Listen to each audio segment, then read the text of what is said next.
Bonjour à toutes et à tous et bienvenue dans ce troisième thème du programme de première technologie consacré à l'histoire et aux transformations politiques qui se sont déroulées de 1848 à 1870. Après la fin de la monarchie absolue en 1789, suivie de la création de la Première République en 1792, la France avait connu 15 ans de stabilité politique avec l'empire de Napoléon Ier. Ce dernier, battu en 1815, avait laissé place à une restauration monarchique incarnée par Louis XVIII puis Charles X. Ce dernier est renversé à l'occasion de 3 glorieuses journées de combat pour les libertés de la presse et des élections. Après cette révolution, les députés modérés choisissent Louis-Philippe comme roi. Il règne 18 ans, jusqu'à une crise économique majeure qui provoque un soulèvement populaire lors des journées de février 1848.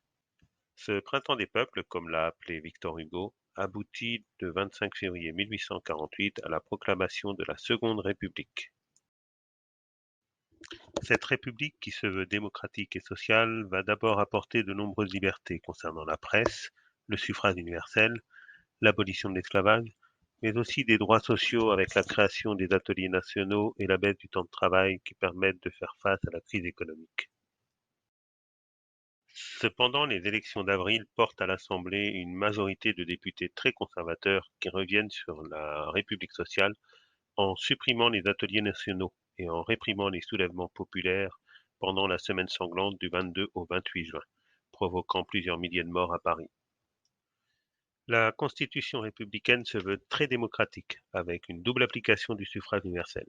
Tout d'abord pour élire le pouvoir exécutif, dirigé par un président élu et qui est à la tête du gouvernement, et aussi élire un pouvoir législatif composé d'une assemblée unique, sans que les deux pourtant ne soient en relation.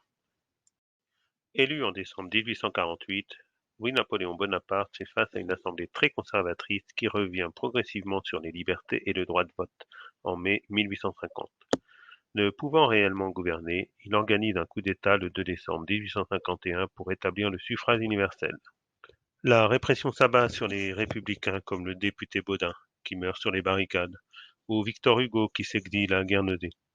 Le président fait valider son coup d'État par un plébiscite, puis un an plus tard fait de même pour décréter l'Empire le 2 décembre 1852.